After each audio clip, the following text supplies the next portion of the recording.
Let us start. Let us chant Omkara. Om.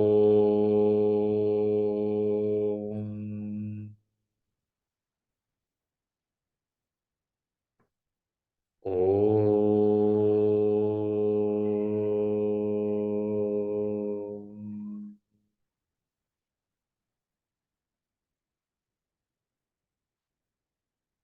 Om.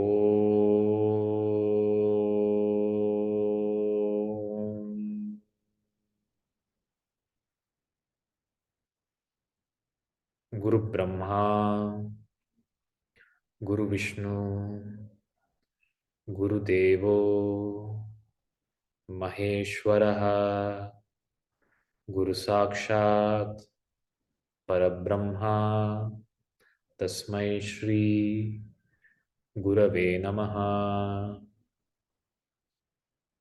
Sadashivasamarambhat Shankaracharya Madhyama Asmadacharya Paryantam Vande Guru Paramparam.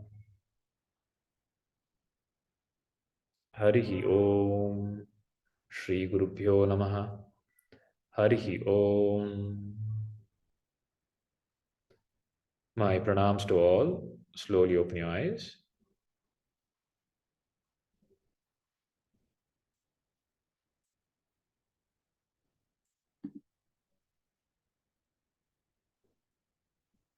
So let us continue our contemplation on the Bhagavad Gita, Srimad Bhagavad Gita. In the previous chapter, in the previous session, we saw Sankhya Yoga, where Sri Krishna Paramatma explains to Arjuna surrenders to Sri Krishna, and Sri Krishna explains to Arjuna the principles of Sankhya Yoga. He teaches him Atma Gnana. Okay? He gives him the wisdom that what is Atma Gnana? That what you think you are not that. You are not the body, mind, or intellect. You are pure self, Atma.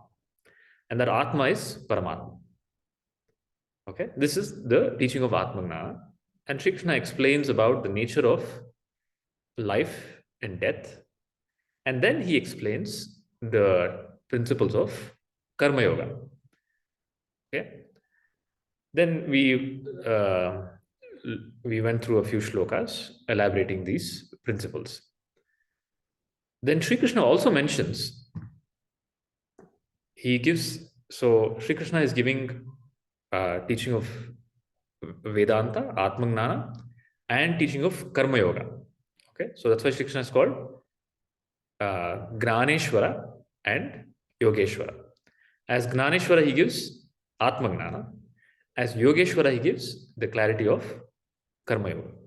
So twofold. One is moksha and karma. So I keep emphasizing that is the mission statement or the vision statement is Atmano mokshartam jagaditayacha. So Shri Krishna gives a twofold teaching to Arjuna. During when he is elaborating these principles, in one of the shlokas in the second chapter, he mentions he tells about the significance of the Vedas. So the shloka he tells, Traigunya Vishaya Veda, Nistraigunya Bhavarjana, Nirdvando Nitta Sattasaha, Niryogakshema Atmava. Then it says, Yavan Artha Udapane, Sarvatas Sampludodake, Tavan Sarveshu Vedesu, Brahmanasya Vijanmataha. Meaning, one who has Gnana, one who has Atmagnana, he has crossed over everything, including the Vedas. He has gone beyond the Vedas also. So Vedas have three sections: Karma Kanda, Upasana Kanda, and Gnana Kanda. Okay, the Karma Kanda of the Vedas talk about various action, dharmic activities. When Krishna tells Traigunya Vishaya Veda, Nistraigunya Bhavajana, one who the Gnani is beyond gunas and he's beyond Vedas. He has now gone beyond the Vedas. He has no nothing can bind him. He's gone beyond all boundaries. All boundaries. Okay. are now only an illusion to him. He's gone beyond everything. Listening to this, and then subsequently after this, he talks about Karma Yoga. Now, Arjuna, who's heard this, is getting confused. The third chapter starts with the question of Arjuna. Arjuna is confused, he tells Krishna, Jayasitet karmanasche mata buddhirjanadana tatkim karmani ghorema niyojayashi Keshava. He tells, you're confusing me, Krishna. You're telling me contradictory things. First, you tell me that Gnana is important. Okay. Then you tell me karma is important. Then you again tell me Gnana is the highest. Okay. So you're telling Gnana is important. Okay. The Atmangnana is important. That practically means withdrawal. So Gnana means you withdraw and you inquire. Okay. What is the path of Gnana? You inquire. You inquire, who am I? Because you're trying to go to the root of the problem, which is ignorance, and that is within you. But here, that is not what is Krishna focusing on. Krishna is telling Arjuna to fight. So Arjuna is asking, this is exactly what I told.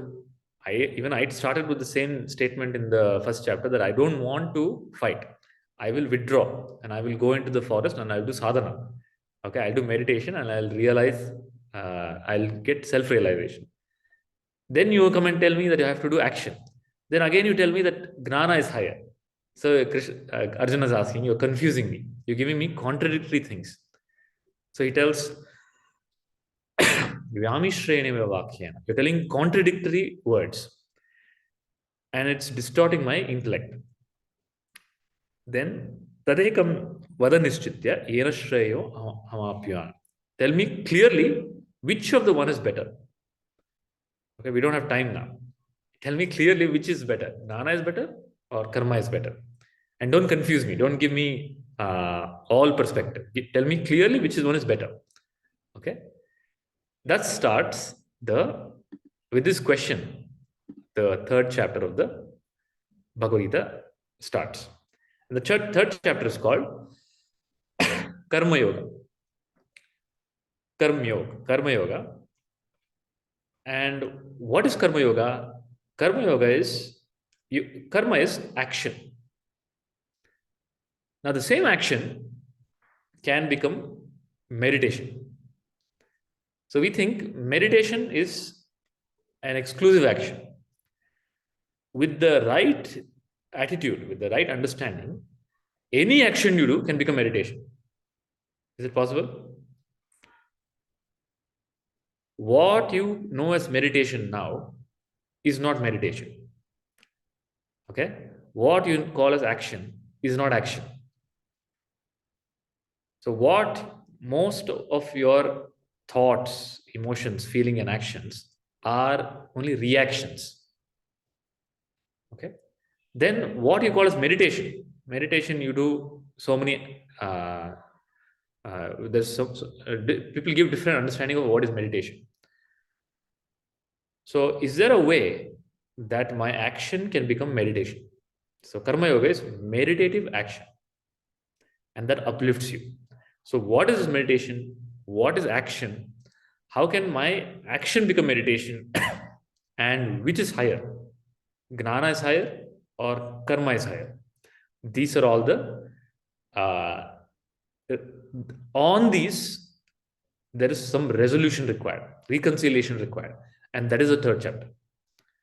So the process of Vedanta is reconciling all these issues.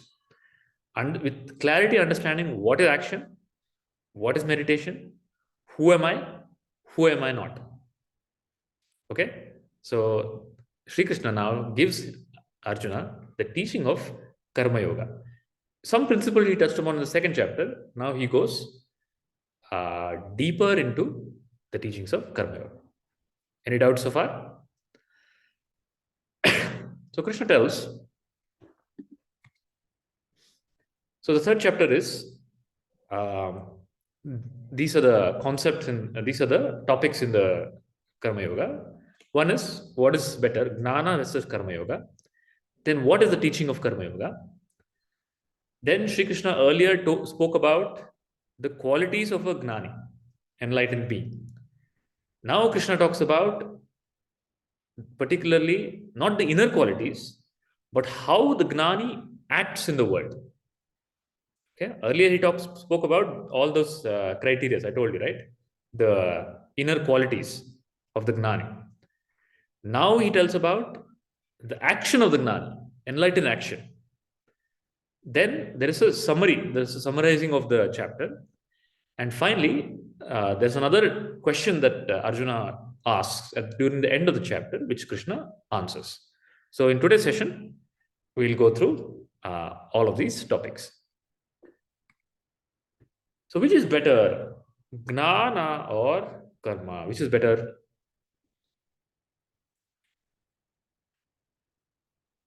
So what is Gnana, what is Karma? Is it clear?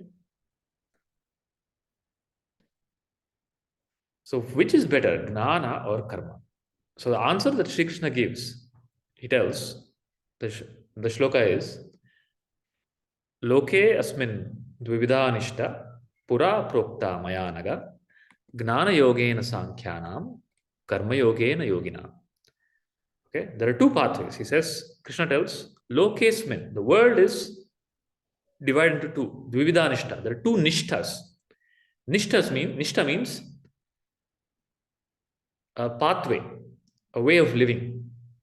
Okay, there are two possibilities, two pathways in life. Pura prokta mayanaga, gnana yogena sankhyanam. One pathway is the path of gnana yoga, karma yogena yogina. The other pathway is path of karma. So let us understand this. First thing you need to realize is there are two realities. One is called absolute reality, which is called Paramarthika Satya, or it is transcendental reality. Then there is a transactional reality. Transactional means a world, Laukika. Okay? Paramarthika and Vyavaharika. Transactional, transcendental. Okay? Transcendental is the supreme reality, beyond creation. Okay? What we call as Brahman, Narayana, or Sadashiva is transcendental reality. It is beyond creation. Then there is a appearance in that supreme reality where you see the world. And in the world, there is some transaction. So you can think of this as two games. There are two different games. Okay, there's a game of basketball and there's a game of football. Now, both the games come with their own rules. Okay, you can when you're playing football, you can't say I will apply basketball rules. In basketball, you cannot touch the ball with the feet, with the leg. In football, you cannot touch the ball with the hand. They're two different games. Okay. In the transcendental, there is no action. There's no action possible. There's no doer. There's nothing. There's no word. Okay. In the transactional, there are rules. And you cannot break those rules. If you break those rules, there are some repercussions. So the story that I give for this is, there's a prince. The prince is playing hide and seek. Okay, the prince is playing hide and seek, and he has so many, all the other children, they're all children of the ministers and other people in the court and citizens, and there's all his friends are not from the royal family. He's playing hide and seek, and it's the prince's turn to seek, and everybody else is hiding. He's not able to find anybody because the palace is so big, he's not able to find anybody. Then he starts crying. And the minister comes. He tells, "Why are you crying, prince?" The prince says, "Oh, we're playing hide and seek. I'm not able to find anybody." Then the minister tells, "What silly? You're being silly. You're the prince. You don't have to search them. You don't have to seek them. You have to command and they will come to you." Okay. Then the prince said, "What is the fun in that? What kind of a game is that where I where it's already decided that I win. Okay, the game that you're playing has certain rules. Only when you play by the rules, it's still a game. Okay, so the Vyavaharika, which is Laukika, which is the world, has certain games, has certain order. And that what is the order? That order is karma. You cannot break the rule. You cannot even sit without action. What happens if you don't do anything and sit? The body starts breaking down. Okay, you start getting pain, knee pain. Okay, then hunger starts kicking in. The tendencies of the body start kicking in, and they create pain and suffering. Okay, then you have to survive in the world. You have to earn some livelihood. You have to make a living, all of which need action. Okay, so the principle is the action is the rule of which game? Rule of the game of Vyavahara.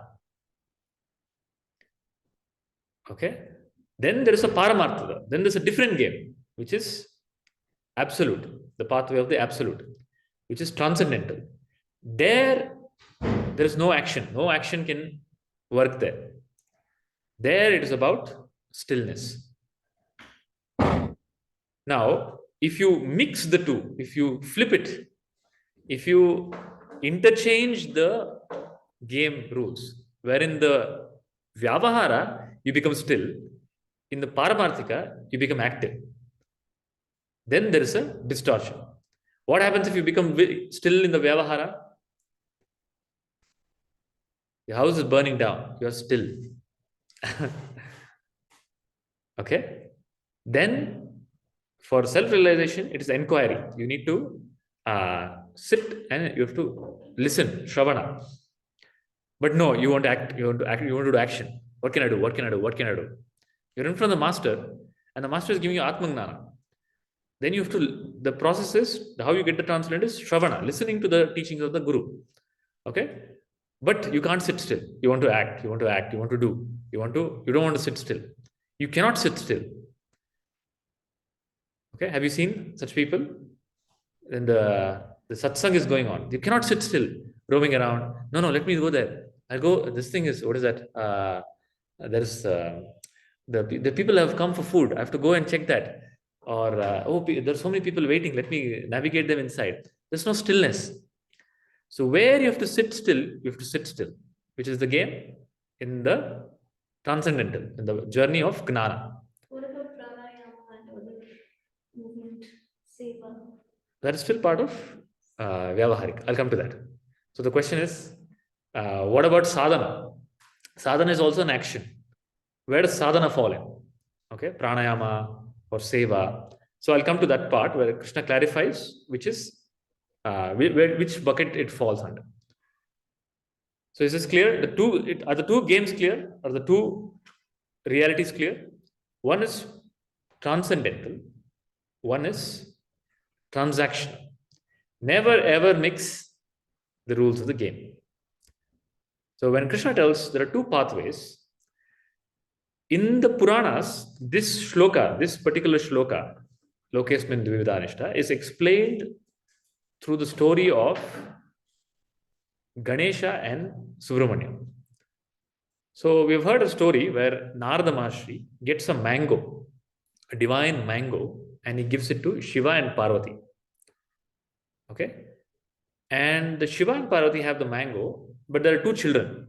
And the rule is you can only give it to one person. He creates trouble in a family where there are two children, bringing one object and telling it cannot be split. You cannot cut it, you cannot do anything. It can only be given to one person. Then the solution is, okay, whoever goes around the world 3 times, they get the mango. You've heard the story? So what does Subramanya do? Subramanya sits on his peacock. He flies. The moment he hears this, he flies. He goes all around the world. Ganesha, he's relaxed. What he does, he gathers the father and mother and he goes around them. Then he tells, my father and mother are the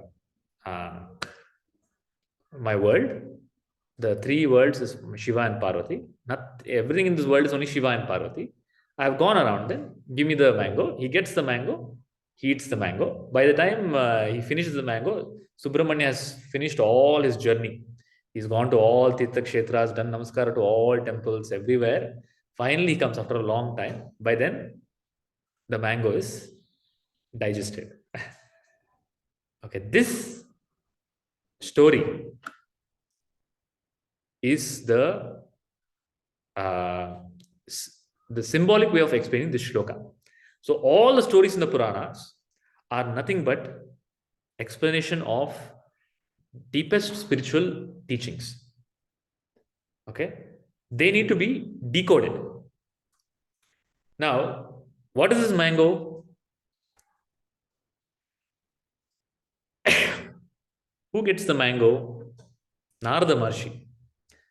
Narada Maharshi represents the scriptures. The essence of all the scriptures is the fruit of moksha, liberation. It's a mango.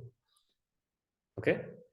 And there are two children, Subramanya and Ganesha. They represent two pathways. Subramanya represents the pathway of karma yoga, because he's action. Ganesha represents the pathway of Jnana. Okay. Now the story itself has two layers. It has a paramarthika layer, it has a vyavaharika layer. So you have to look at the story in paramarthika layer and vyavaharika layer. First, I'll tell about the paramarthika. Paramarthika, the mango represents what? Atma, self, moksha, self-realization, enlightenment. So if you get the mango, what is the path? Ganesha. What does Ganesha do? Ganesha goes around Shiva and Parvati. Shiva and Shakti. Okay, this going around Shiva and Shakti represents the process of Shravana, Manana, Nididhyasa. Shiva and Shakti represents Sadguru. Okay, going around represents you just are in the presence of the Guru. With the process of Shravana, Manana, Nididhyasa, you get the mango. That's all. Nothing else to be done. Okay, in the Paramarthika, what do you need to do get the mango? What is the secret of liberation? To go around Shiva and Shakti. That Shiva and Shakti personified is Guru. Okay, Guru Brahma, Guru Vishnu, Guru Devo Maheshwara, Guru Sakshat Parabrahma. The Guru represents Shiva and Shakti. What is Shakti? What is Shiva? You'll only understand with the Guru. Understand? So going around the Guru means just being in the presence of the master, listening to the teaching, you get the fruit. What doesn't work? Guru is there. Instead of listening to the Guru, you're doing everything else, all sadhana. You're going around all Tirtha Kshetra, you're this thing. That won't work. No Tirtha Kshetra you go, no Yajna you do, no Puja you do, no Upasana you do, no Sadhana you do, can lead you to liberation.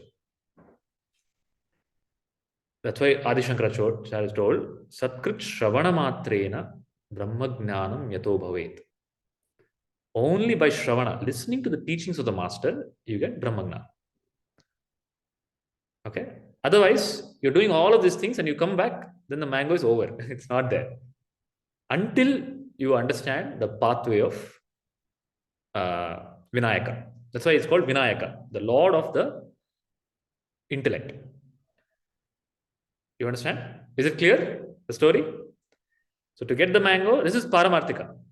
To get the Paramarthika mango, what you need to do?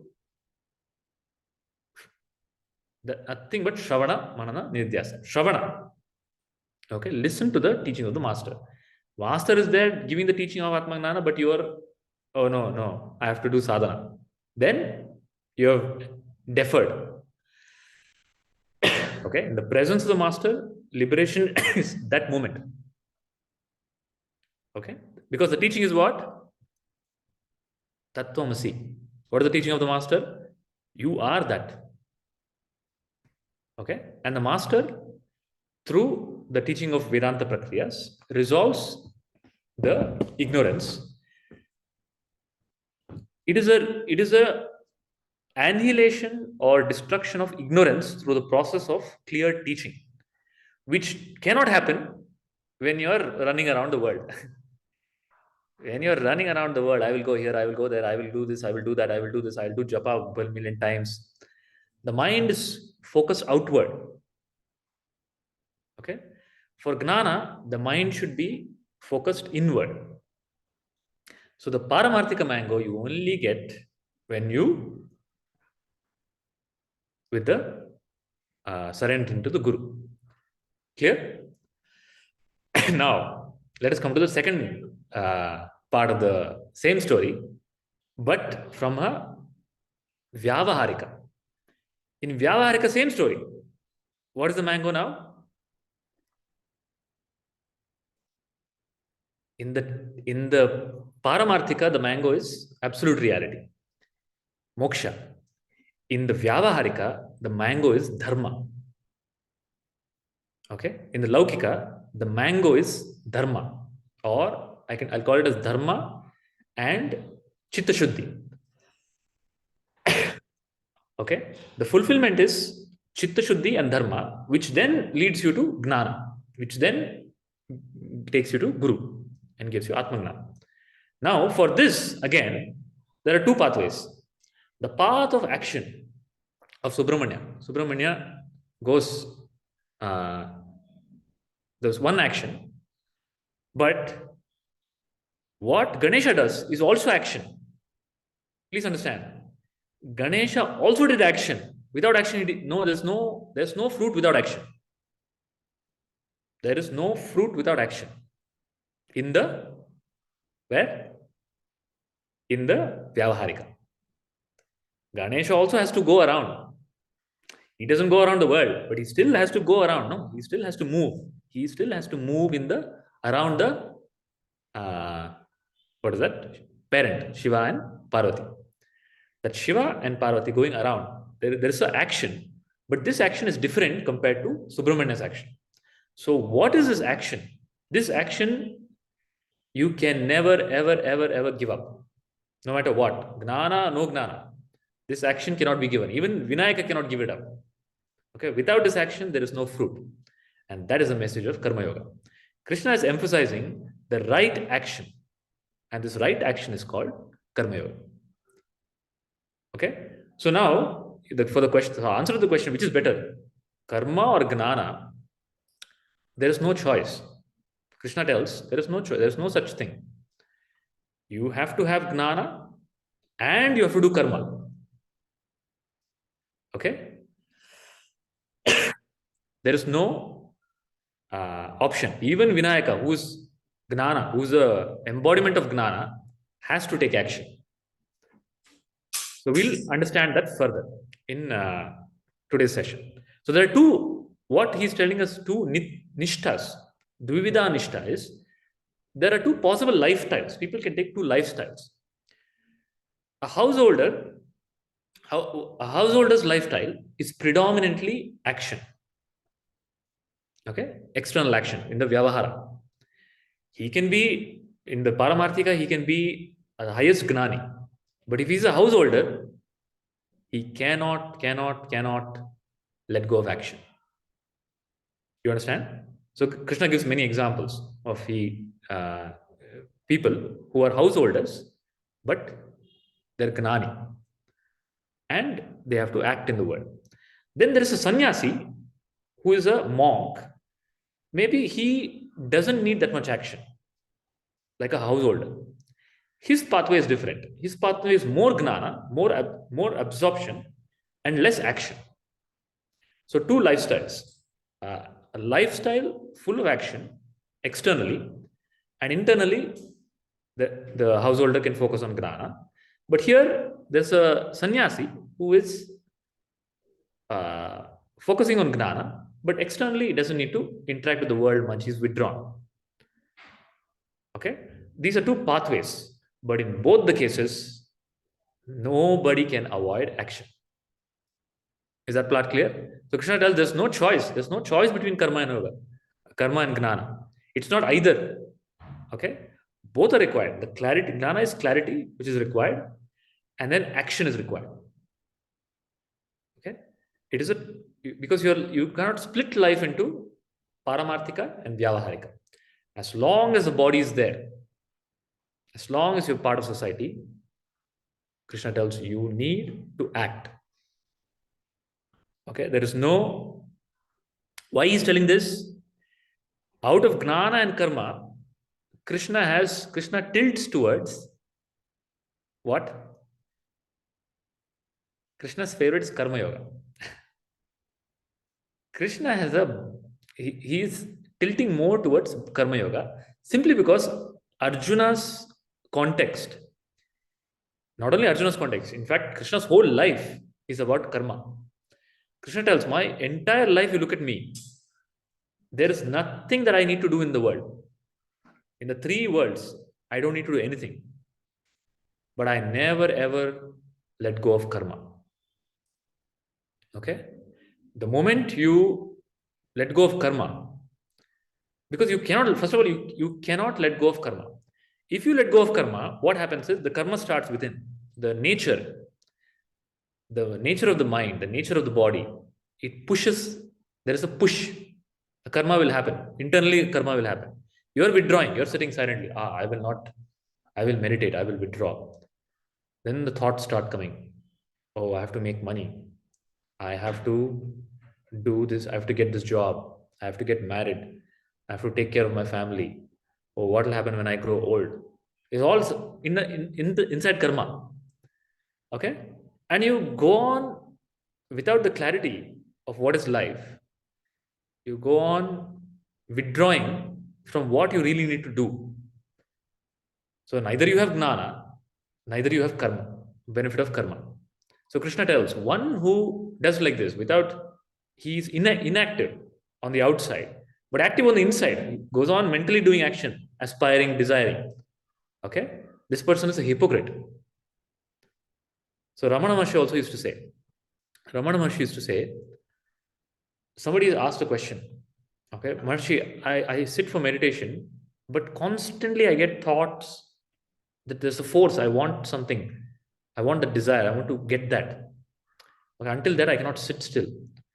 The Maharshi told that person, then get it over with. Go act, perform your duties, act in the right way, and fulfill your desire. It is better to engage in action than to constantly just mentally think about it. Okay? You're sitting for meditation and you're hungry. You can't meditate. Go on, think about all the nice dishes.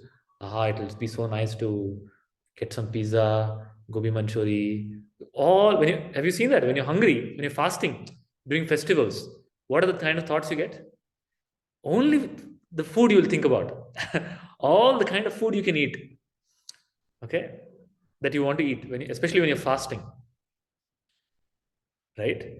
Same way, it's the same case with the person who has deluded himself to forcefully stop action without understanding what is karma yoga and what is gnana. So Krishna is telling, he's bringing clarity. What is gnana? What is karma yoga? And you cannot, according to Krishna, you cannot give up action. No matter who you are. Gnani, agnani, doesn't matter. You cannot give up action. Okay? And is this part clear? So karma yoga, and what kind of action? You have to act in the world. To get anything in the world, you have to act. Okay, that mango that I spoke about can become anything, can become success. Can you get that mango without action? Success without action? Can you build a house without action? Can you get anything in the world without action? Anita, you have a question? Yes, Guruji. In fact, I had this question at the start of the session itself. Maybe I'm jumping ahead, but I understand, why karma is necessary and why you can't live one without the other. Yeah. But I was also thinking about the what you shared the other day, where we realize that everything is an illusion. We should not get caught up in that. So Right. how do you differentiate while you do karma, knowing that this is all an illusion? How can you balance the two? Yeah. So I told you, Gnana is knowing that it's illusion. Brahma Satya Jagamitya is Gnana. Okay. Karma Yoga that is Paramarthika. Vyavaharika is there is this world is an illusion, but the illusionary world has certain rules. Okay. Now, if you break those rules, if you tell I am beyond this illusion, it's all illusion, you should also make the same statement. By breaking the rules, you will get some repercussion. Okay. Let's say you will tell, it's all Maya. I'll go and kill that person. Okay, fine. You will go and kill the person. Then, when the result of that comes, when you will be put into prison and tortured, even then you should tell this is an illusion. Can you do that? No. Can you do that? No. So that's why I started Paramarthika, Vyavaharika. Two different rules of the game. This is an illusion. You understand. You have clarity inside. Now, just because this is an illusion, like this thing, no? The answer, the real answer is there's this thing going on. Drama of Ramayana. Drama is Ramayana. The guy who wanted to play Rama got the role of Ravana. Okay. Then he's infuriated. He wanted the role of Rama. He's forced to play Ravana. Then when he comes onto the stage, the scene of Hanuman and Ravana is there. Hanuman goes to Lanka. So Hanuman is telling this guy, this actor, Rama is the greatest. Then this person, he gets up. He tells, who is this idiot Rama? I will, kill him. And he goes chasing that actor who is playing the role of the Hanuman. And he starts hitting him. So when you are on stage, you are given a role. And you know that the role is unreal. But can you change the dialogues? Can Ravana change the dialogues? No. Can Rama change the dialogue? The actor knows, I have to play the role. So you play the role. You cannot change the dialogue. When you change the dialogue, what happens? There's disturbance. So knowing it's an illusion has no correlation to not playing by the rules. You know that the rules, it's a role. And you stick to that role. That's why I'm telling you, Krishna tells, there is nothing for me to be done. But when I'm playing the role, I play it perfectly. Okay, it's an illusion. You don't think Krishna knows it's an illusion, his war is an illusion? Krishna knows his war is an illusion. But what is the message he gives to Arjuna? Does he tell him, Arjuna, this war is an illusion. Come, we'll go back, have some wine. No. He tells Arjuna, fight. Why? Because he doesn't want to bring distortion in the society. So Krishna tells, if a Gnani who has Gnana doesn't bring this clarity that karma is required, he brings disturbance in the society. Because the rule of the society is right action. Never ever mix up the two things. Never ever tell, I'm Gnani, so I don't need to act. You understand? Does that answer the question, Anita ji? Yes, Guruji. So I'll tell you. Now, in the next thing, what the action also, there are three types of action. Okay? Krishna tells to drop some actions and to not drop some actions. You are right when you tell, I have to drop some action. But what those actions are, you need clarity. So there are three types of actions. There is tamasic action, there's rajasic action, and there's sattvic action. What is tamasic action? Tamasic action is all those actions that cause harm to you and they cause harm to others. Krishna tells, drop that. That action needs to be dropped. Is it clear? Tamasic action. Can you give me an example of tamasic action? For example, smoking. Okay, let's imagine smoking in a play school. You go to a play school, you're in the play school and you start smoking. First of all, you're harming yourself, and the other children are passively smoking. Okay,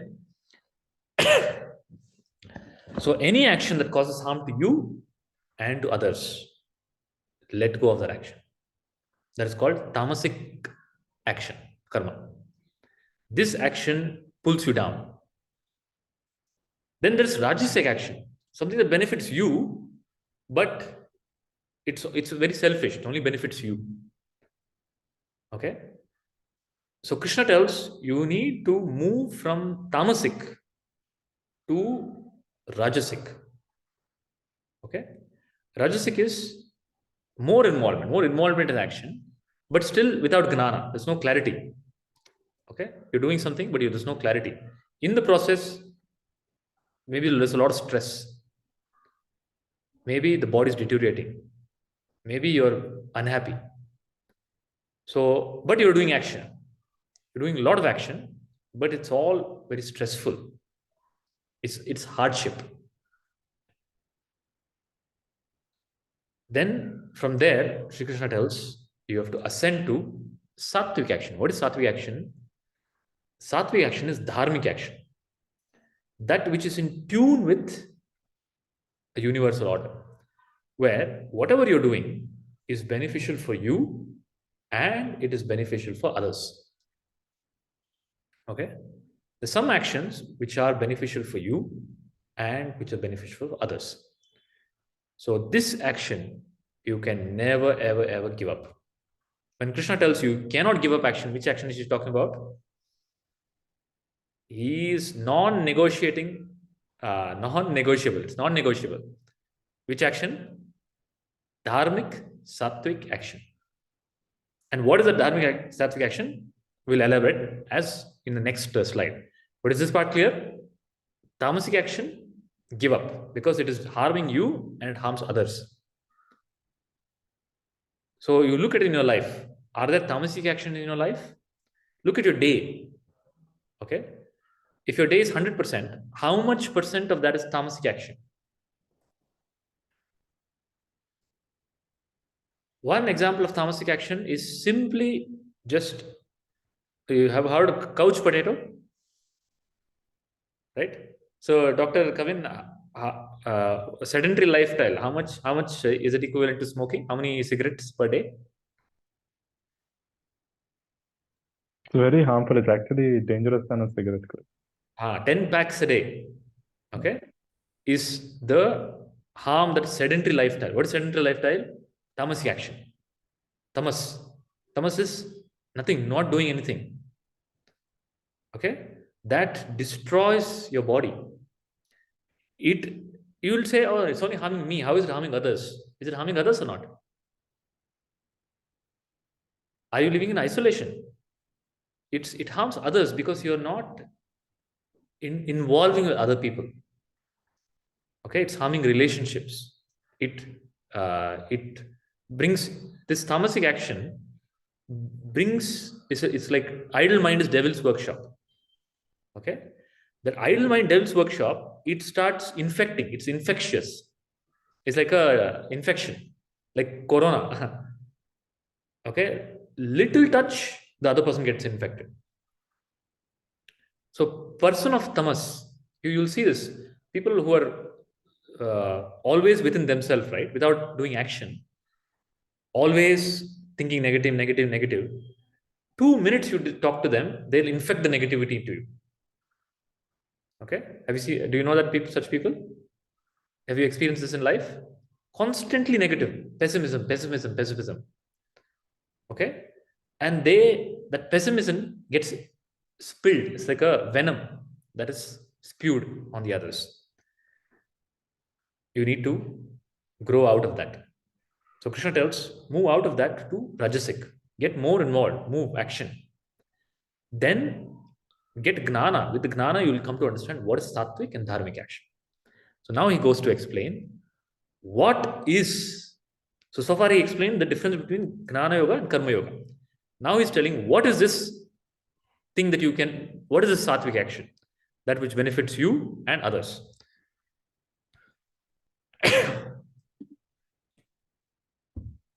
He says, the shloka number 9 in the Bhagavad Gita, the secret is, what action that you have to do is, Yagnarthat karmanonyatra lokoyam karma bandhanaha tadartam karma konteya mukta sangha samachara. He tells you have to perform all activities with yagna bhava, yagnarthat. So what is yagna? Krishna explains now. So what is yagna? You've seen yagna, right? There's a yagna is what we typically, when we hear the word yagna, we think about havan, homa, some yagna, where there's a fire and there is people offering some banana, rice, ghee, so many other things into fire. So this yagna, the worship of the fire or offering to the fire is a way of teaching how the universe operates. So now Krishna is talking about the rules of the game of Vyavahara. Okay? The Vyavahara, the transactional world, operates because of Yajna. So I told you, and this whole universe, I told you this movement, there's no stillness. So it's moving. Now the movement is at a macro level, at a universal level. The galaxies are moving at mind-boggling speed. The universe itself is moving.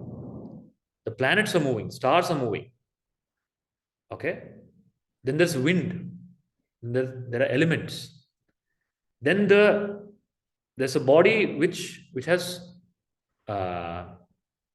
microscopic elements. They are moving. At a microscopic level, there is movement. And in this entire movement, when there's a lot of movement, when there's a lot of traffic movement, okay, what happens in traffic? There's a lot of movement in traffic. Lot of movement. From here, somebody's coming from there, somebody's coming from there. There's no signal. What happens?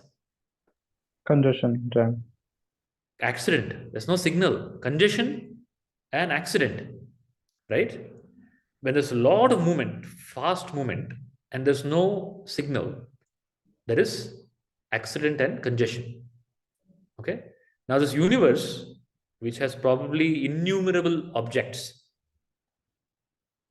do you see a congestion? Do you see an accident? Or do you see an order? What do you see? Do you see an order or a congestion? Perfect order. Perfect order. And that perfect order is called dharma.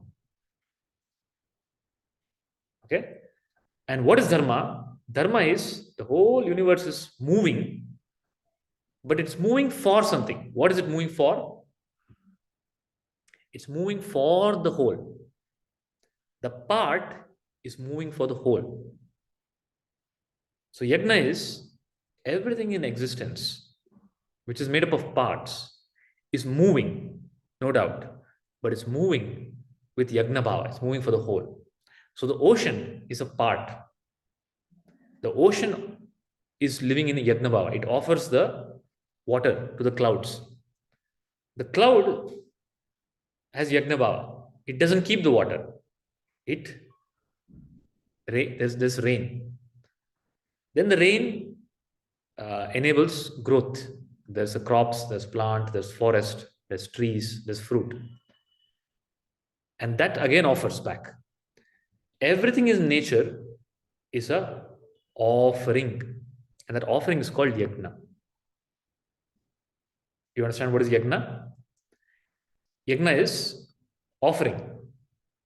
Now the offering with a intention to grow.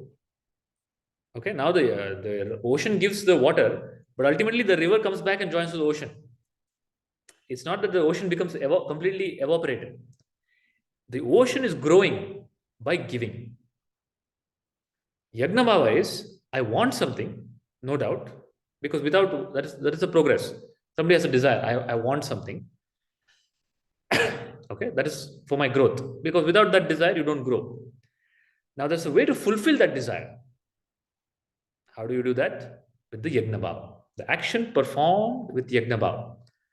I will offer to the world my skills, my talent, or whatever I have, I will offer in exchange for what I want, but in the process, I will nourish the whole. It is my offering to the whole.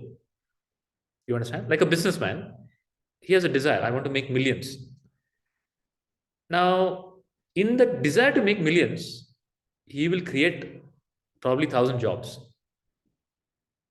Okay? And he will probably contribute to the economy of the country. So the whole is getting benefited. And that's why he also gets benefited. You understand? That is Yajna. In the Yajna is, Krishna tells, perform all your actions with Yajna Bhava, as if it's an offering to the whole. Okay? And that action, that time, when you have Yajna Bhava, any action you do out of Yajna Bhava becomes Karma Yoga. It becomes worship. That is why we've been taught as children, whenever you do puja, you put the flower to the god. Okay, you offer Naivedyam, water. God doesn't need flower and Naivedyam, right? It's only teaching the child that you have to offer to the Lord, whatever that flower and water represents, everything that you do. When everything that you do with the attitude of Yajna, it becomes worship. Without Yajna Bhava, it becomes hardship.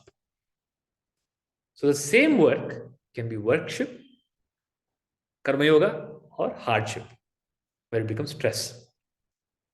Okay? The same work becomes sattvic action when it's tuned with Dharma, when it's tuned with the universal principle, when it's benefiting you and others. That same action with self-centeredness or tamas, it becomes destruction. Is it clear? What is Yajna is clear? Yajna Bhava is Yajnartho Karmanyotra. Perform all actions in the Yajna Bhava. And when you do this, what happens? When you do this, what happens? The whole universe is being operated by in the Yajna Bhava. And that Yajna Bhava, that universal action, is being taken care by the divine beings. They're called devatas. Krishna tells the universe is taken care by devatas. Okay? They're divine beings who's taking care of the universe. That's why we have devatas, Indra, Agni, Vayu, right? These are all devatas who are responsible for certain aspect of creation.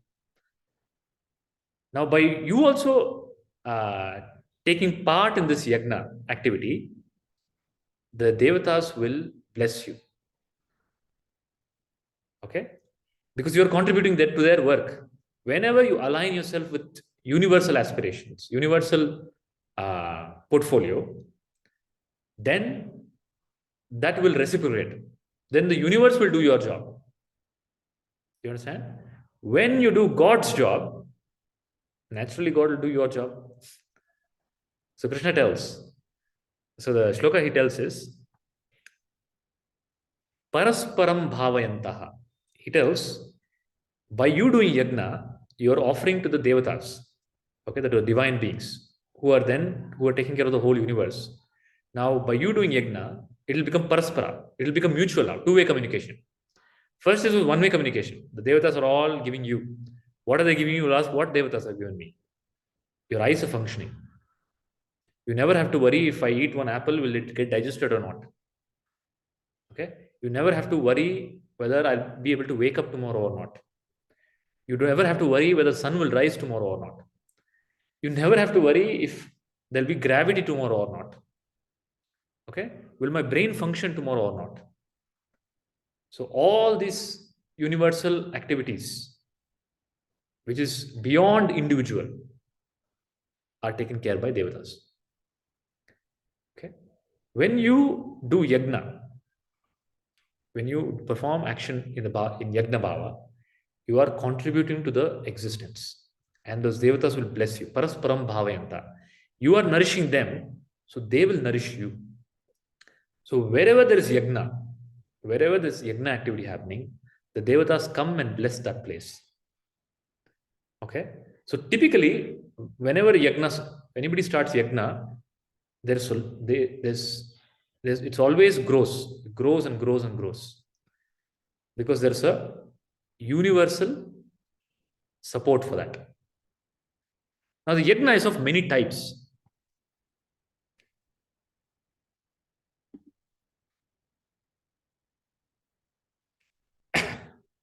Sorry, before that. Niyatam kuru karmatva. So what you cannot give, niyatam kuru karmatva. And yajna you have to do always. What you cannot give up? What action you cannot give up, I told you, is yajna. I told you cannot give up action. What type of action? Niyatam kuru karmatva. This yajna, you can never, ever, ever give up. And Krishna tells, it is not a request. Okay? It is not a possibility, choice. It is a order set in stone. You cannot violate it. If you violate it, you bring destruction upon yourself. You have to do it. Okay? And don't think the Lord is forcing me to do something. It is actually a secret. Like right in front of your eyes, it's there. Because you're nothing but filled with aspirations and desire for growth and prosperity. And the Krishna is giving that to you on a silver platter. Okay? You want to grow? You want to be prosperous? Take it. It's right in front of you. And you want the highest? You want to reach Brahman? Take it. It's right. Or the answer is right in front of you. Okay? You want that mango, right? You want the Vyavaharika mango, you want the Paramarthika mango. You want outer success and inner success. Take it. The answer is this. What is the answer? Right action.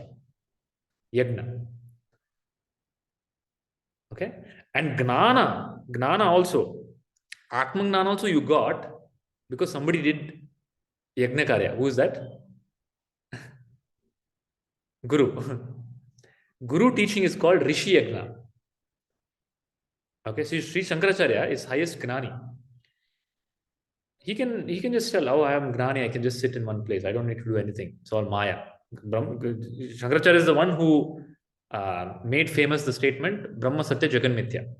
Okay? He can just tell Brahma Satya Jagan Mithya and sit in one place. No, he doesn't do that. He never ever gives up yajna. What yajna?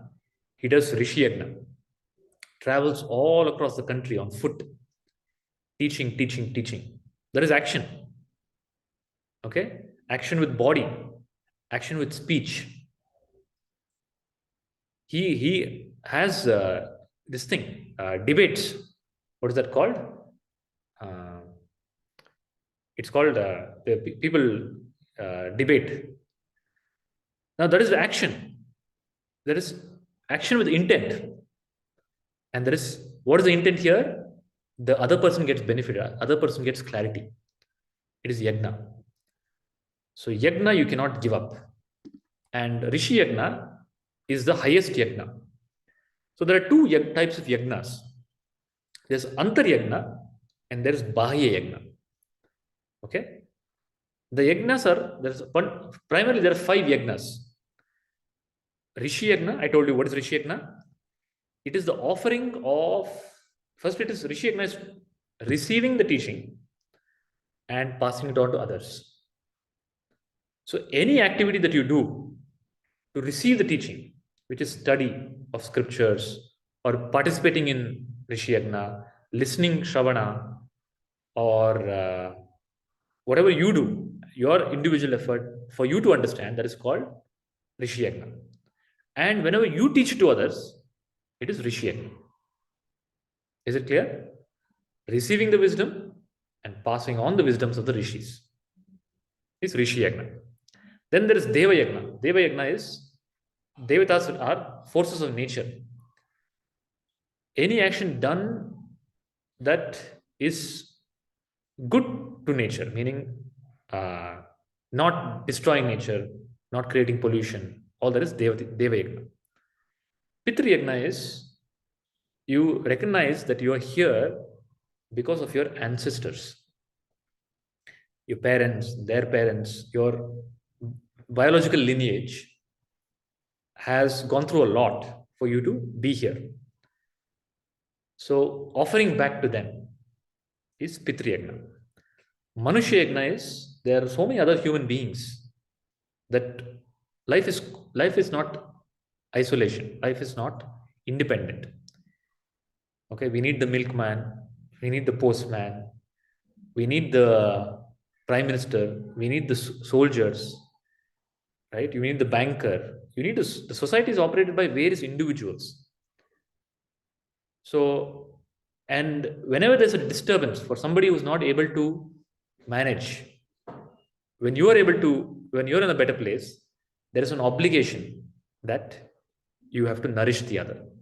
So, whatever you offer to somebody who cannot offer back anything to you, just as an offering as yajna, that becomes manushya yajna.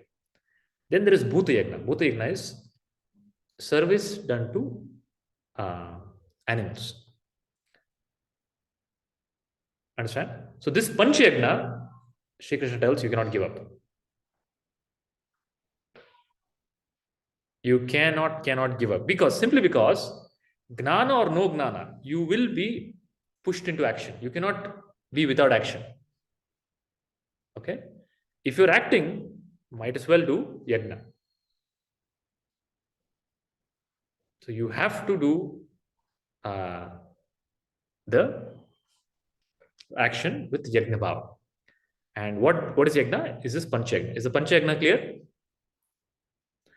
Now, what another thing happens when you perform yajna, this body that you've taken is because of some prarabdha karma, some residual karmic force. Okay, that karmic force has brought you to some particular geography, particular parents, particular skill set, particular wealth, particular lifestyle, particular health, right? All this is because of the past momentum. Now, what is in that past momentum? We don't know. What is there ahead? We don't know. That's called prarabdha. Okay, somebody gets a disease. Like Sri Ramakrishna Paramahamsa had cancer. That is because it's prarabdha. Ramana Maharshi had cancer. That is because it's prarabdha. Okay, Swami Vivekananda's Swami Vivekananda passed on at a very young age, in his 30s. It's prarabdha. So there's forces of prarabdha karma which gets reduced because of yajnakara. Krishna tells another benefit. Another benefit of doing yajna, action in yajna, as yajna, is that whatever is there in the prarabdha, which you don't know about, you will reduce its effect. Okay? The whatever you have created unconsciously with gnana and the right karma, it cannot touch you. Is that clear? With gnana, that I'm not the body, I'm not the mind, I'm not the intellect, I'm consciousness. And with the right karma, its effect reduces upon you. Okay? And by doing this yajna, by not giving up the right action, your inner being, your chitta gets purified. Okay? If chitta, mind, it becomes still. When the mind becomes still, there are a lot of benefits. When the mind becomes still, the mind becomes sharp. Okay? When the mind becomes still, stillness means no distraction. Simply, there's no distraction. An undistracted mind is a very powerful mind. Okay?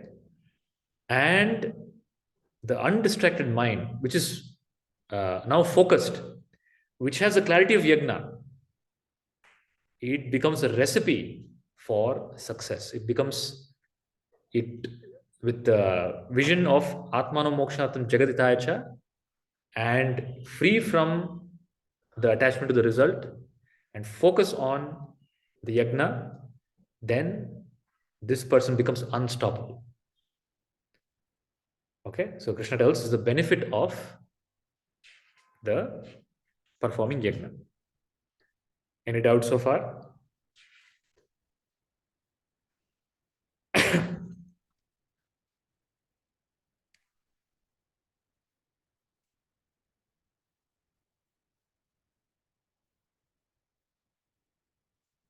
Without this, without the action which is meditative, when I say action which is meditative, an action which is infused with the attitude of yajna becomes meditative action. Then such a person becomes filled with joy because this person is now living in the present moment. Okay? Because he or she is performing yajna, as a yajna phala, his chitta is purified. What is the implication of being purified? Purified chitta is now this person is in the present moment always. The impurity of the chitta is what takes you to the past. The constant thought patterns. What are the thought patterns? Always about the past. And what is in the past?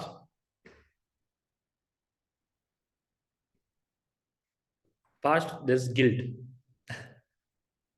I should not have done this. Regret, I should not have done this. Okay? Then how could this happen to me? In ability to not accept something that happened to you. Okay?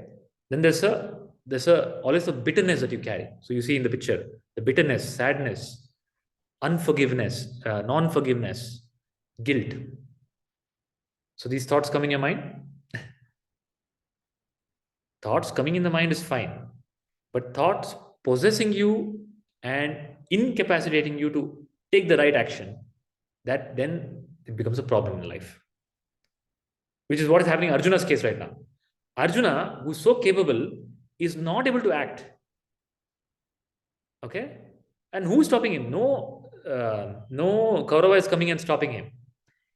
His own inner chitta, mind, is throwing up all these forces.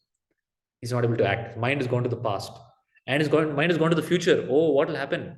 If I kill all these people, what will happen? Anxiety, his stress, and the movement of the toggling between the past and the future. He's forgotten about the present. What he has to do in the present? He has to perform his duty as a Kshatriya. So Krishna knows very well that Arjuna cannot sit still. If Arjuna sits still, if Arjuna tells, I'll take the path of Jnana, and he closes his eyes, what do you think he'll see? This picture. He'll see his mind will throw up the guilt, regret, the moment, the aggression. Even though he doesn't want to fight, inside he'll think about killing them. So Krishna tells, instead of doing that, be in the present moment. Focus on your dharma. You are a Kshatriya, you have to fight. Now, you are a Kshatriya, you have to fight. Do that, but do it with the Yajna Bhava. Then what happens? Your chitta, the same action of killing these people, will purify your chitta. Meaning it will free you from all these inner grievances. Is it clear? Then Krishna elaborates what happens because of Karma Yoga. Your inner mind gets the buddhi, your intellect becomes purified. And what does the buddhi become? It becomes samatva buddhi. What is samatva buddhi? Karma yogi has samatva buddhi. He's equanimous in all situations.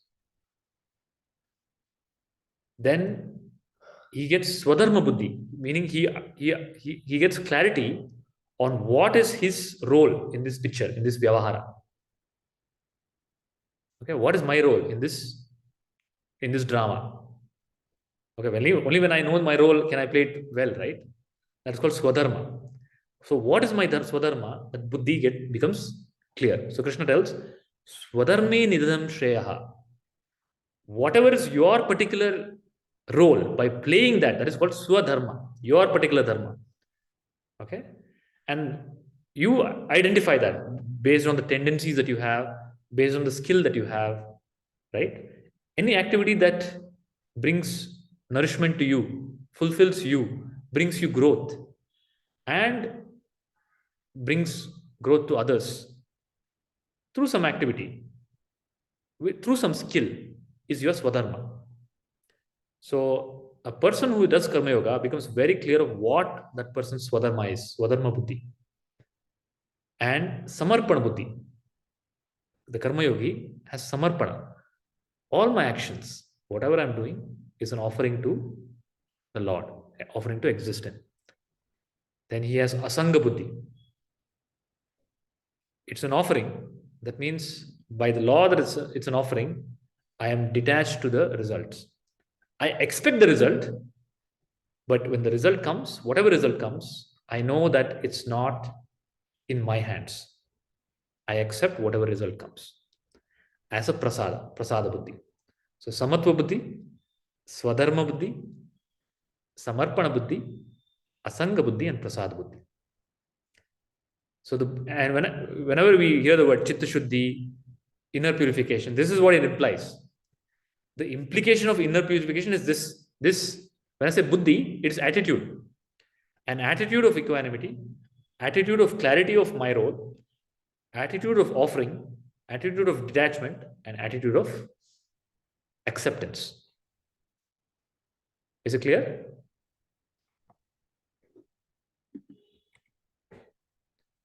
Now Krishna talks about how Gnani acts. Fine, he has now told the Karma Yoga. He's clarified what is Karma Yoga, what is Yajna. Now he tells about Gnani. Because Arjuna started with the question, Gnani and Agnani. Krishna tells no Gnani is without action. The first example Krishna gives is himself. He tells, look at me. I have nothing to do in the world, but I will never ever give up action. Okay. Then the second example Krishna gives is about Janaka Maharaja. Janaka Maharaja is Sita's father. Janaka Maharaja is known as Videha Janaka. Videha Janaka means he's a Gnani, but he's a Gnani of the highest order. It's called Videha Janaka, means Videha Gnani. What is Videha Gnani? People think Videha Gnani means dead. The Gnani, when he dies, he becomes Videha Gnani. The Videha Gnani means he has no awareness of the body while he's alive.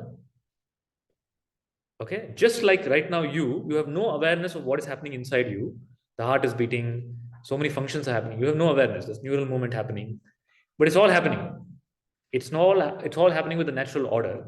In the same way, the Videha Janaka is taking care of the kingdom. He's in the palace. He's having political discussions. He's having enjoyment, all sorts of activities involved in. But he's detached. He doesn't give up action. He doesn't say, I'm a Gnani. Why should I be a king here? So Krishna tells Arjuna particularly, because Arjuna is a Kshatriya. He's kind of a celebrity. Think of Arjuna as a celebrity. He's a celebrity, right? He's a king. He's a glorious warrior. Krishna tells, Yadyad acharati shreshtaha tattadeve itaro janaha sayat pramanam krute lokas tad anuvartate. Whatever a great man does, everybody else will follow. Tells Arjuna, you are such a great person. If you run away from the battlefield, what are you teaching to the world? Then everybody will follow the same thing. You have a responsibility simply because of where you are, simply because of your position as a Kshatriya, you have a responsibility. Shreshta, he tells Arjuna, you're a Shreshta, you're no ordinary person. You're a Shreshta. Now Arjuna is Shreshta, then you can imagine a Gnani who is Param Shreshta. Okay? Somebody who has Gnana, Atma Gnana is beyond Shreshta. He is greatest of the greatest. He's a Gnani. And a Gnani has a responsibility as a Gnani. Okay? The Gnani is also that for a Gnani, even enlightenment is an illusion. Okay? But it has an implication. In the Vyavahara, it has an implication. So no Gnani will not act or be inactive.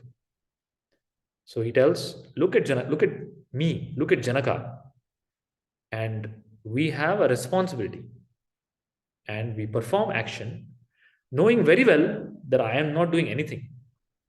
The next sloka Krishna tells us, Gnani knows very well Prakritéhe kriyamānāni gunai karmāni sarvashah ahankara vimūಢātma kartāhamiti manyate. Gnani knows that he is not the one who's doing. The actions are happening. It's the force of nature. Like the body, actions happening. You're not doing it. The heart is beating, the lungs are breathing, the hormones are taking care of the body.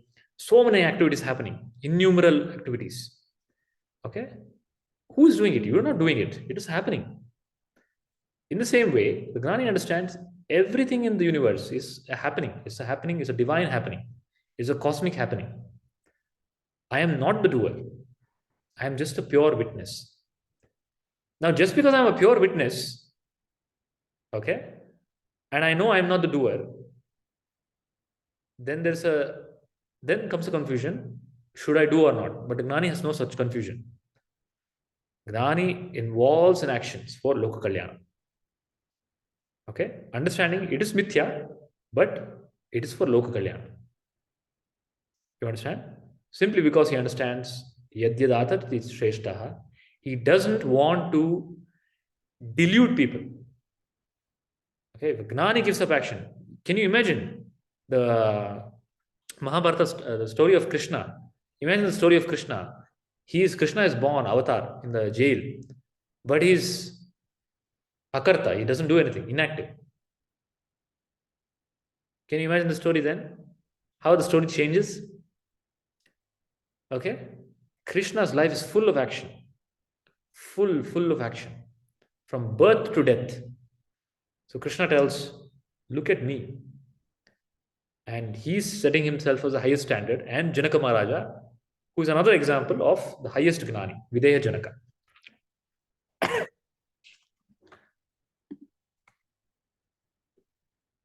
Okay? When after Krishna tells this, he makes another statement that one who doesn't follow this rule in the Vyavaharika life, one who doesn't follow this rule, that person is committing a sin. Okay? He is doing a great sin by not taking the right action or not acting in Yajna Bhava. After hearing this, Arjuna has a question. Arjuna asks, what pushes people to do sin? What is the sin and what pushes people to do this sin? Krishna answers, Kama yesha, Krodha yesha, Rajoguna samudbhavaha, Mahashano mahapapma, Vidyeham ihavairinam. So why do people do sin? Right? Why do people commit this sin? Kama yesha, Krodha yesha. People are possessed with two fires. There's a fire that has possessed you.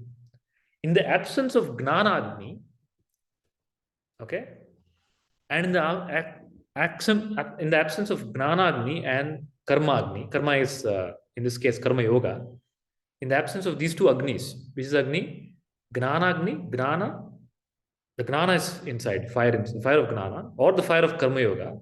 In the absence of these fires, there's another fire. These two fires light you and they light the world. Which fire?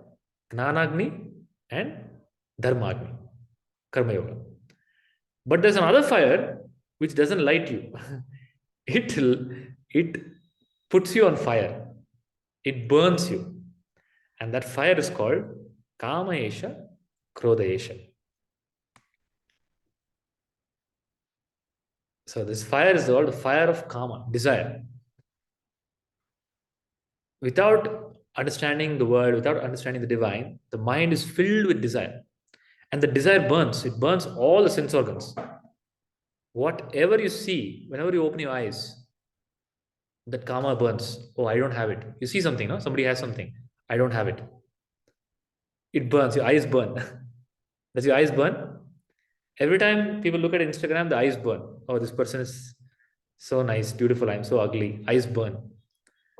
Then ears burn. The Kama, because the ears burn, you hear somebody got a job. Oh, that person got a job. It hurts you. Okay? Then everything, every sense interaction It only burns you because of your inner fire of desire. And most of your desires are unfulfilled. Okay?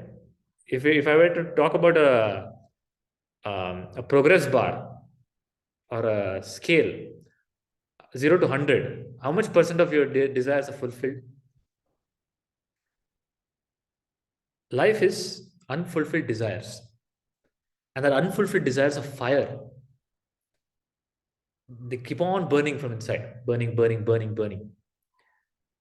Okay? They keep on burning. Even many people meet a Mahatma or a master or a guru. That fire doesn't allow for them to listen. Because of unfulfilled desire. Okay, all this is okay, Guruji.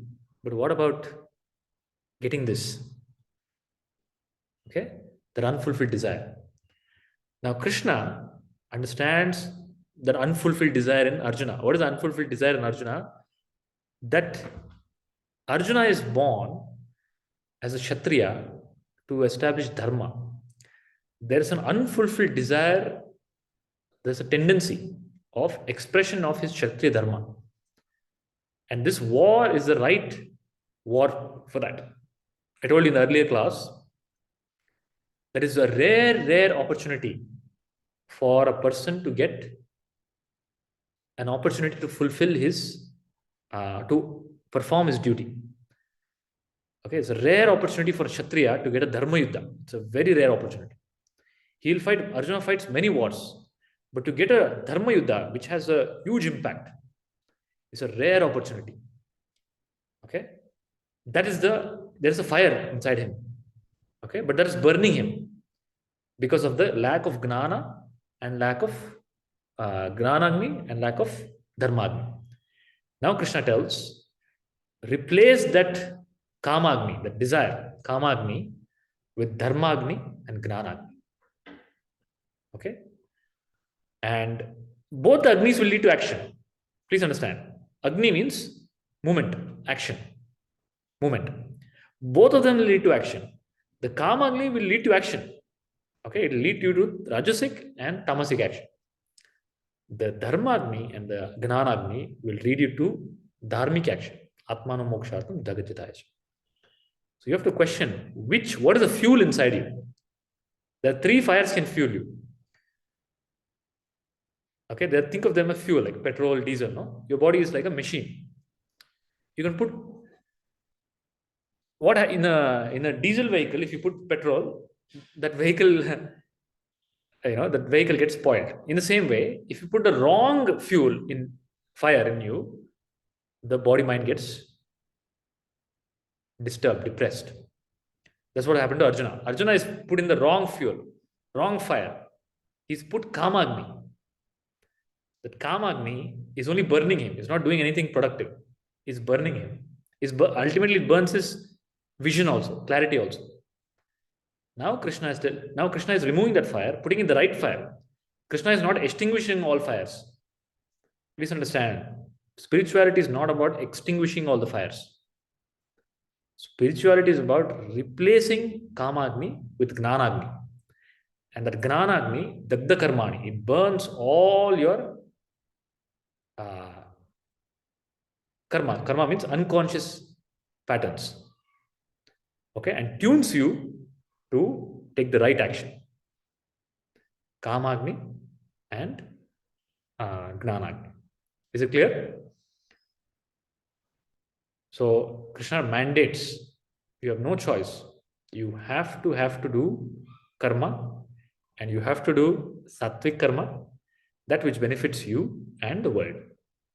Otherwise, you are only incurring sin. When he says sin, it is disturbance, suffering. You're only destroying yourself and the world.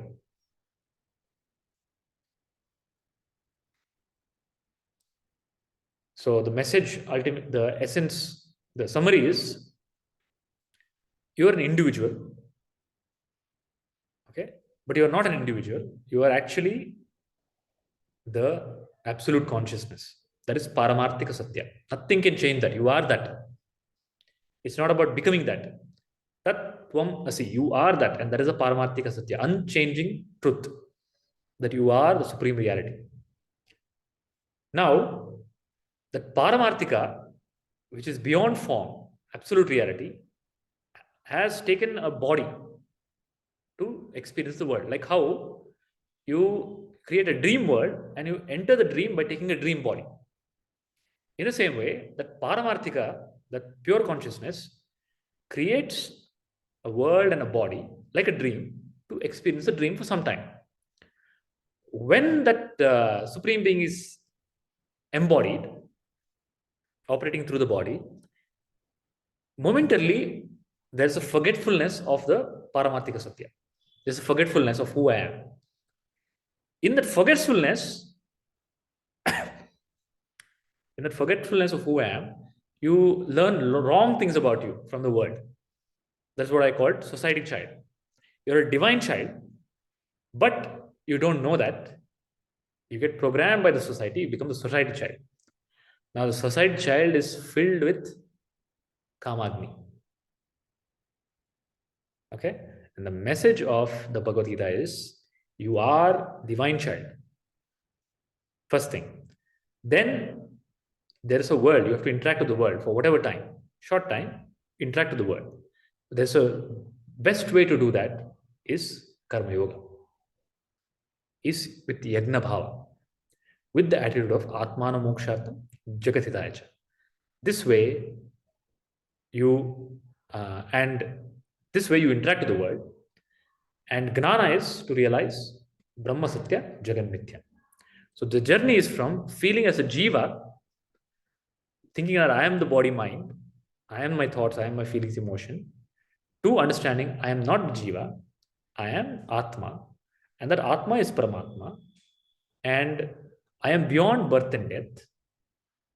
And while I'm here, using this body mind for Loka Kalyana, acting in the world with attitude of Yajna, that way this body mind, whatever is the residual impression, the body mind comes with its own residual impression of some desires, okay, some ideas, some concepts.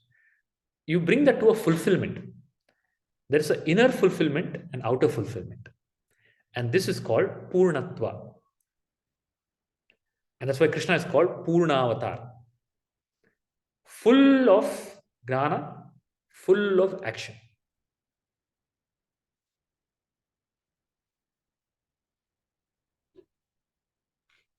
With this, we conclude the chapter number 3. Any doubts? Was it too much? Kavin, is karma and gnana clear? Yes, Guruji.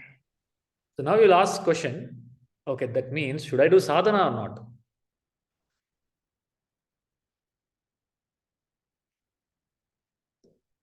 Okay, is that a question? Yes, Guruji. So gnana is no sadhana. Gnana is no. Sadhana is also a hindrance to gnana. Okay. Then now question is, Guru is telling gnana is result. So the Upanishads say, na karmana, na prajaya, na dhanena, tyage naikena amritatva manashu. No action, na karmana, no action. All sadhanas are action. Please understand. Right? Anything that you do is you do. There's action. Na karmana, no action can lead you to supreme reality. What leads you to supreme reality? Gnana, Shravana. And that is not an action. There is a grace that is flowing and just it's like raining upon you. It's not, it has no action on your part. It's only the divine's grace. Gnana is a result of that. Gnana is a result of the Ganga. That's why from Shiva said there's Ganga falling. Shiva is the Guru. The Gnana Ganga will rain upon you. There's no role for you to play. You just Shravana, listen to it and understand it. Tattvamasi, I understood because Guru told in a clear way, Whatever I didn't understand, I asked the Guru question and I clarified. Over. Mukti is over. Now, what is sadhana then? Sadhana is, sadhana is, I have to now operate in the world. Okay, depending on my role, I either way have to do action.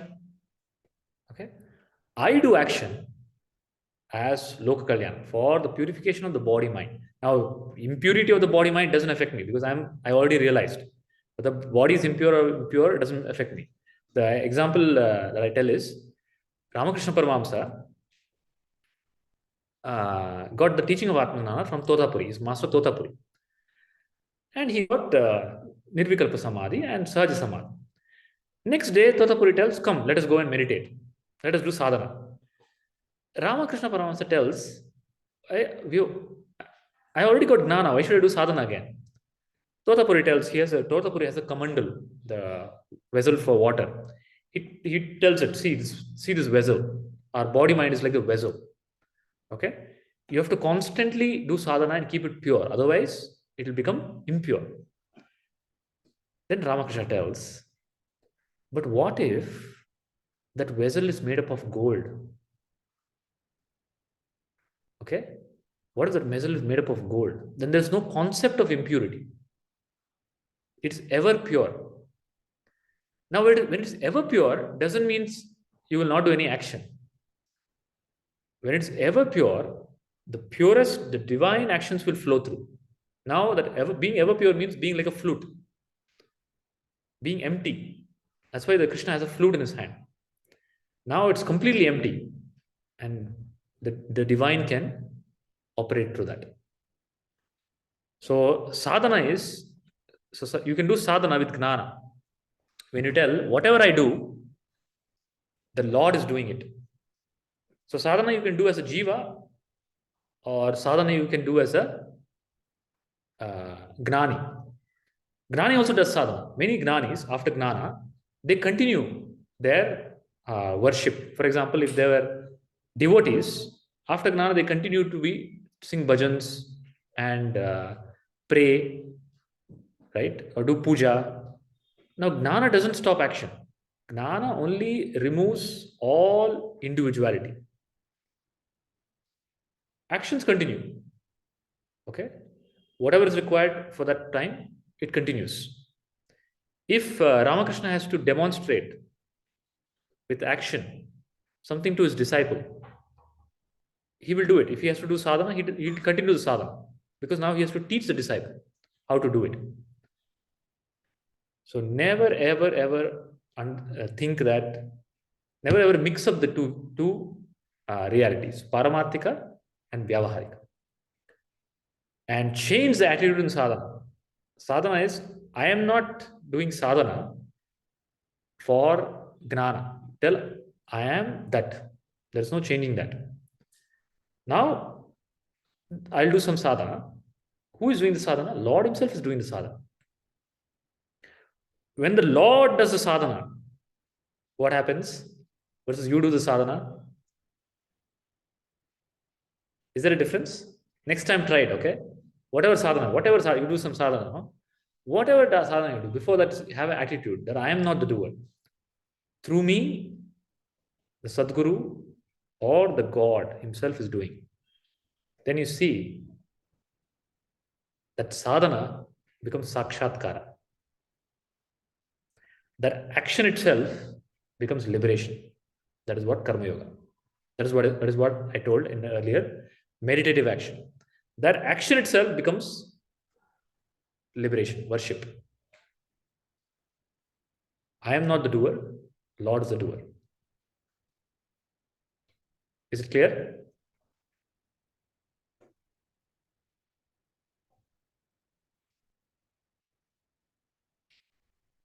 Doc, did I answer the sadhana thing? No.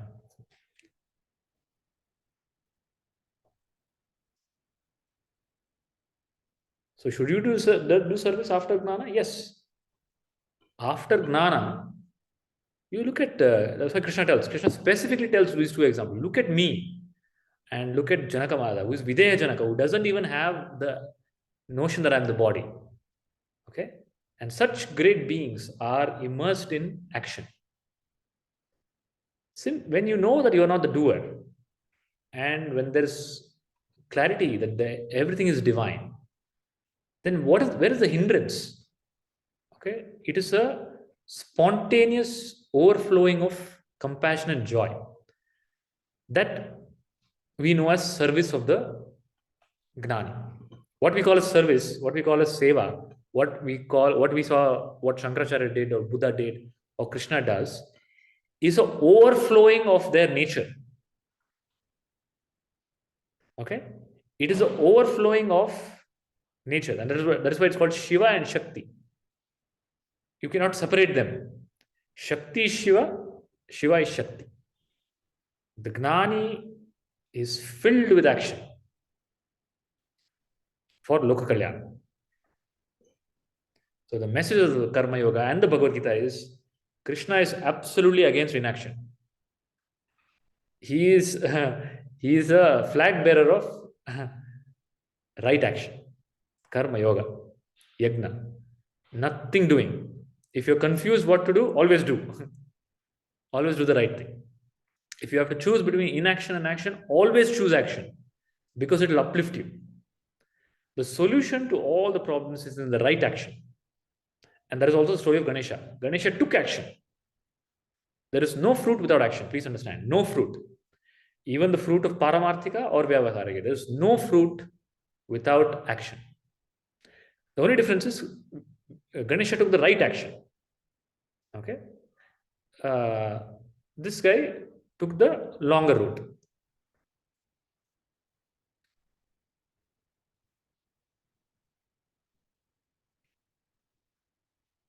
Any doubts? Is it clear? Rashmi was there. Beena, Prasad, Anita, clear? Karma Yoga is clear? So I'll just quickly summarize Karma Yoga. What is Karma Yoga? Karma Yoga is, first principle is, I am not the doer. I am not the one who does. Because I cannot do so many, what I think I do, like I make a cup of coffee. I cannot make the coffee without milk. I didn't make the milk. I cannot make the coffee without coffee powder. I didn't make the coffee powder. I cannot make it without flame. I didn't make the flame. Okay? And coffee cannot happen without me. That also I understand. So I am a part of a bigger picture. I am not the doer. The whole is doing it through me. First principle. What is the principle? I am not the doer. I am an instrument. Second principle. Whatever I do it as an offering. Yajna. I do it as an offering to the Lord. Okay? And I purposefully, consciously do Panchayagna. Consciously involve in Yajna Karya. Rishi Yajna, Manushya Yajna, Bhuta Yajna, Pitri Yajna, Deva Yajna. Okay? Consciously. Then, second principle, that is second. First is I am not the doer. Second is whatever I do as an offering. Third is whatever result comes, I accept it as a gift from the Lord. Whatever result comes is accepted as a gift from the Lord. You only need to remember these three things. That's all. This is Karma Yoga. These 3 points, if you remember, is Karma Yoga.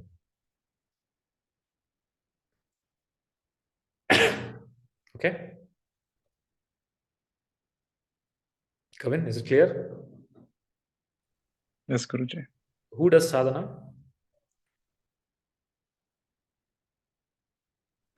Sadhana you learned from a guru, right? Some guru taught you sadhana, right?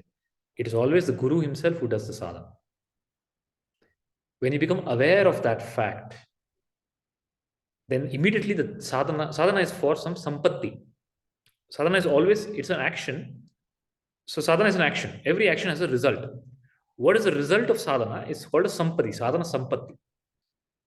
The result of all sadhana is sampatti and chitta shuddhi. The moment you understand who is doing the sadhana and have the right attitude, you get the sadhana sampatti. Shama, Dhamma, Titiksha, Uparati, Shraddha, Samadhana, Mumukshatva. And if you realize I am not the one who is doing sadhana, Guru is doing this sadhana, this pranayama through me, the Guru is doing it. That moment, you are awakened. I am not the doer. It is the doership that deludes you. It is the thought that I am the one who is doing that's causing the problem. And that intoxication of the result, that attachment to the result. These two things. Anita, it's too complex. I thought Bhagavad Gita is going to be so simple, but this is so complex. I'm trying to focus to understand, Guruji. Yeah. The secret of all success in this, please understand. Don't think that, oh, all this spirituality, this teaching of Bhagavad Gita is only going to make me spiritual and I'll become a loser in the world. No. The message of Krishna is to awaken Arjuna to win the battle. Okay?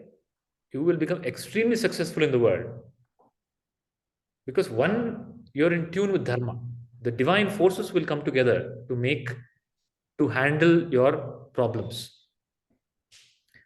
It is said that whenever you do Yajna Karya, you're involved in Yajna, okay, then the divine, your life will start becoming more than individual.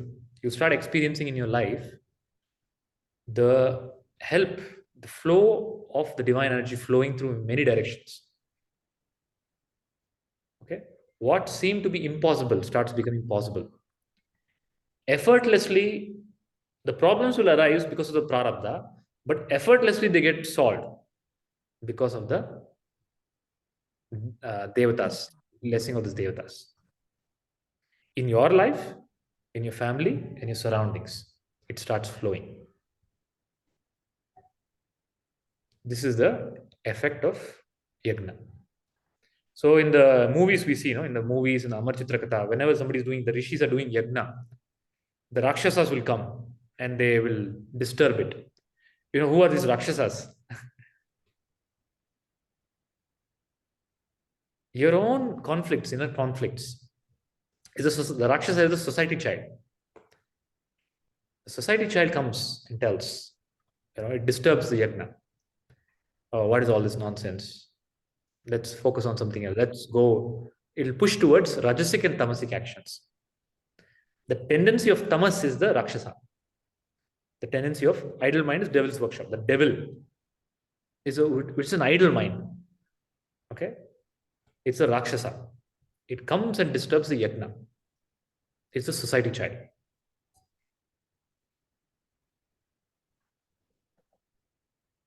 So this is what you're doing. The listening of the Bhagavad Gita is Rishi Yajna. You are participating in the listening. So you will get the Yajna Phala. What is the Yajna Phala of participating in Gita Gnana? I'll tell you in the last session. Secret. Okay, Rishi Yajna is the highest Yajna. It's called Brahma Yajna. Participating in, because why it's the highest yajna? Because it operates at the highest realm of intellect, buddhi. When the buddhi is clear, everything else is clear. Okay, that's why buddhi is called Indra. He's the lord of all the devatas. This gland is the master gland for all the glands in the body. When the buddhi gets clarified, becomes free from ignorance, then everything else takes its place. When you become clear of what is Gnana, what is my role in this world, how I can do Atmano Mokshatam Jagaditayacha, your whole life will get reoriented and you will get outer success and inner freedom. Prasadji? Clear, Guruji. Okay, in the next chapter, we'll take up Gnana Karma Sannyasa Yoga. Chapter number 4. Shall we close for the day?